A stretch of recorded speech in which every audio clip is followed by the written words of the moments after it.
talking and laughing like this. It's easy to forget my mishaps, what happened. Little things you learn to appreciate, I guess. So, are we good?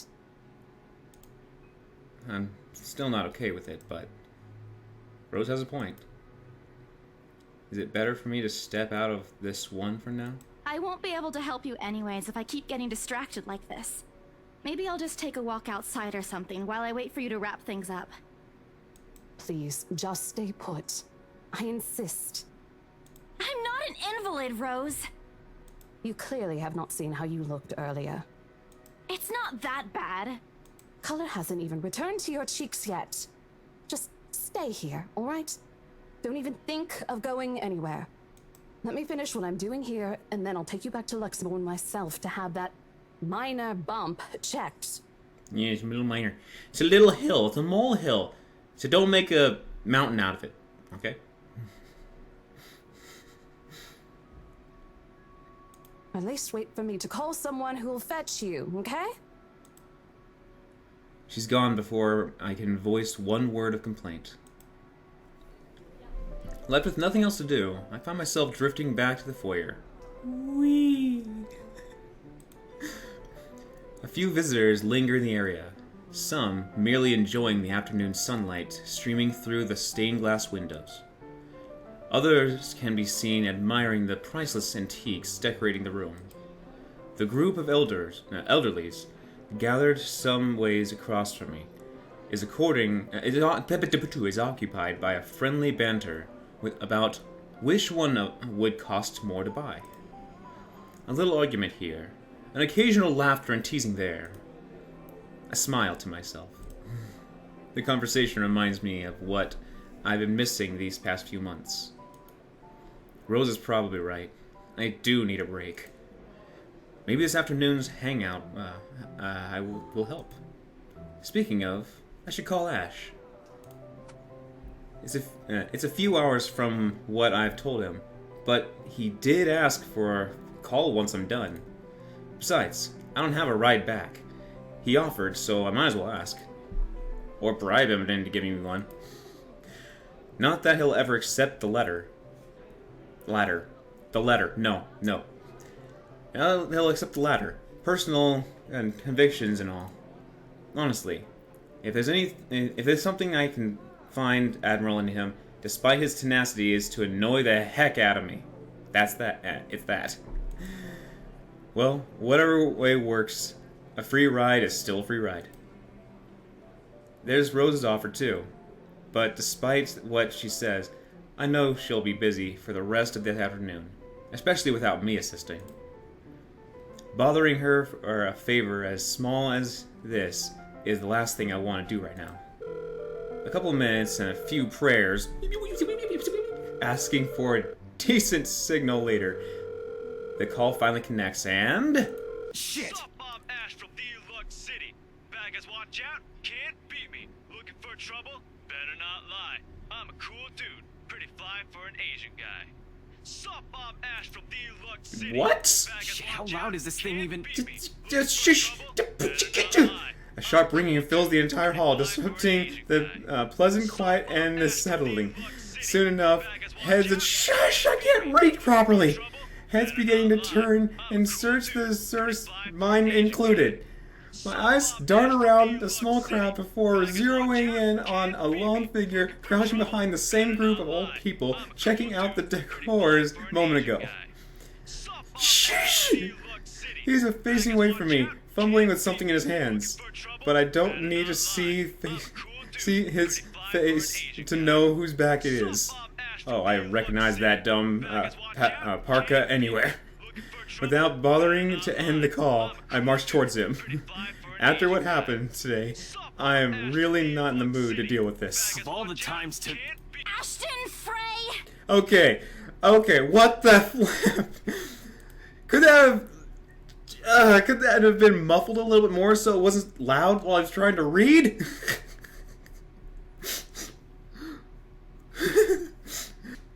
What happens next is something I surely regret later for having not recorded.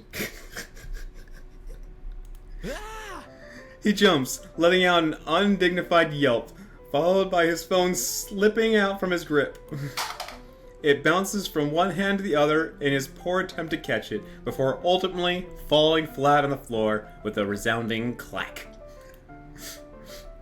I kind of feel sorry for the phone. And the floor. But it's not every day that you catch someone like Ash off guard and get a reaction. Dang his stupid detective senses. I'll take every ounce of victory I can, no matter how small. Ha! An awkward pause passes between us. A blink, a cough, and he makes a face.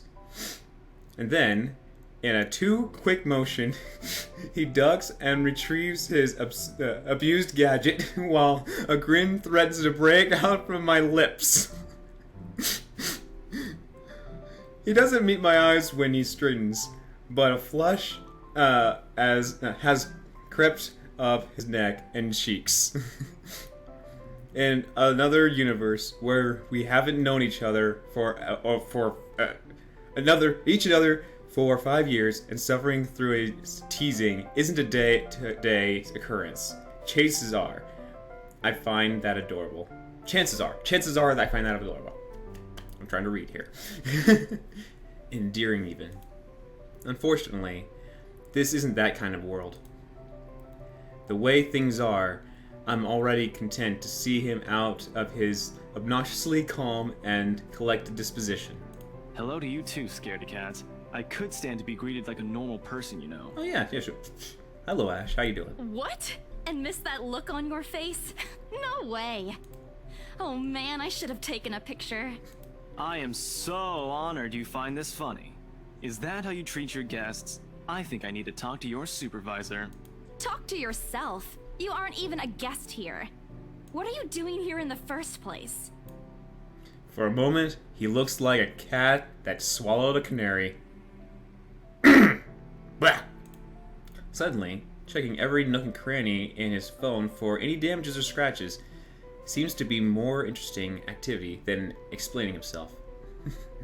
Aw, blushy. Check, it's so cool. I wanna! Wow. Phallic boy, isn't he? Dashy Ash. Ain't fits. Ash? I could be looking to buy a house. A mansion? Yeah, why not? Did you see the view outside? It doesn't look haunted to me at all. He's messing with me. Ashton, I am not in the mood. What are you doing here? He chances a glimpse at some point behind me. The parlor? Curious. I follow his gaze, but before I can figure out what has caught his attention, he places a hand on my shoulder and turns me back to him and face him. I just finished working on something, so I dropped by. I still don't see how his work has anything to do with why he's here. At my confused look, he drops the hand resting on my arm, like he has touched something particularly hot, and casually rubs the back of his neck. And I said I'll see if I can pick you up. Turns out I can. Free time and all. Even though he can tease and stuff, he seems really sweet. As far as I see right now, things can change, but we'll see how things are. So here I am. Figured you'd still be busy, and so I roamed around for a while. Oh, you should have mentioned that sooner. I was about to throw you out. What? Why would you do that? Throw me? Hey, I was given a pamphlet. I think that makes me a legitimate client. Yes, it does. We have mandatory sign-in sheets for clients, Ash. I didn't see your name on it. No, you didn't. Let me see. Oh, hey, there it is. Why'd you put your name on this? Are you really? Okay. I guess you're on the list. And you can't just roam around because it says open house. Normal people actually follow an etiquette here. Right, okay. I think I'll just go ahead and... No, wait. I wasn't really going to throw you out. Rose said... Never mind. I was just about to leave anyway. Wait, what? Now? Something must have shone in my face, because he pauses and gives me a long, hard stare. Sometimes I forget how easy reading people is for Ash, given how he often looks as if everything around him is a chore. I avoid his eyes, hoping he'll drop the subject and won't ask any more questions. The last thing I want to tell him what happened, especially the part about the letter. In fact, he's the last person on Earth I'll ever think about telling it to, if I can help it. Sure, he's a dependable guy. God knows how many times he has helped me, even without me asking for it. But stuff like ghosts and the supernatural? He'll never believe those, even if he hears it from a friend. Except maybe if it's Becca. On a good day, the most harmless thing he'll do is give you an explanation why those things have no chance of ever being real. At worst, he's insufferable. He'll poke fun at you at every single chance he'll get. Ash. What did I ever do to him? He never does that to Becca or Zach. I can only imagine how things will go down the moment I spill a word of what I saw. Nope. Over my dead body. Before it crashes, it catches his attention. Yeah, crashes his attention. I shove the letter deep into my bag. No, nothing to see here. It's okay. It's tissues. What's wrong? Nothing. Oh, let's just go. Doesn't look like a nothing to me. We still have Zach's movie tonight, remember? It's still early. And didn't you say your shift will end around 5 or 6? What about... Hey, Isabella, wait up! A rush of air greets me as soon as the main dimension door opens. But the usual autumn draft. Not the usual autumn draft, but it's still a welcome change from the stifling atmosphere inside the mansion. Ash's footsteps are quick behind me, the soles of his shoes thumping hard against the polished concrete in the awkward cadence as he rushes to catch up. How long is that hallway, or is he just dancing in place? He calls out once, twice. The mansion still looms in the background. Whispers calling me back, shadows beckoning. I would love to. I just don't know how, and you kind of look like you're gonna kill me. But maybe that's just how you look and you're limping because it's hurting. Maybe I'm just too harsh to judge. I mean, the note was written in blood, but maybe you just didn't have any ink on you. No pencils. Maybe. Help me. I don't look back. Maybe it was Ash and he tripped on the staircase and he's asking you to help him, but he's wheezing in pain. Like, I don't look back. Ash is going, help me!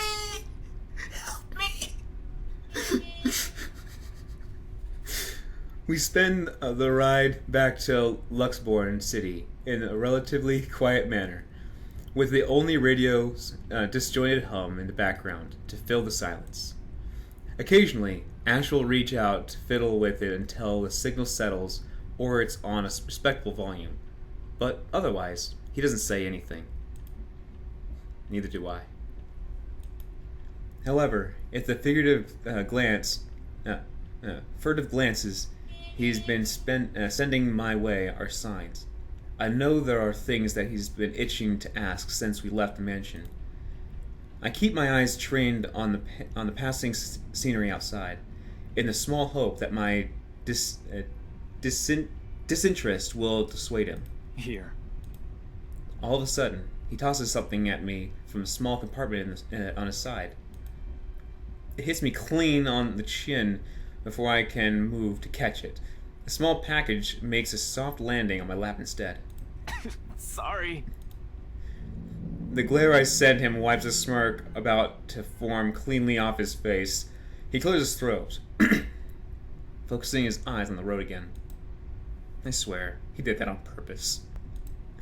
Ignoring him, I flip the half-forgotten package in my lap. I won't say no to free food, but why are you giving away cereal bars? I'm not saying no to that. Nom nom nom. I always have one on my person, and you look like you're about to pass out back there. Have you eaten lunch yet?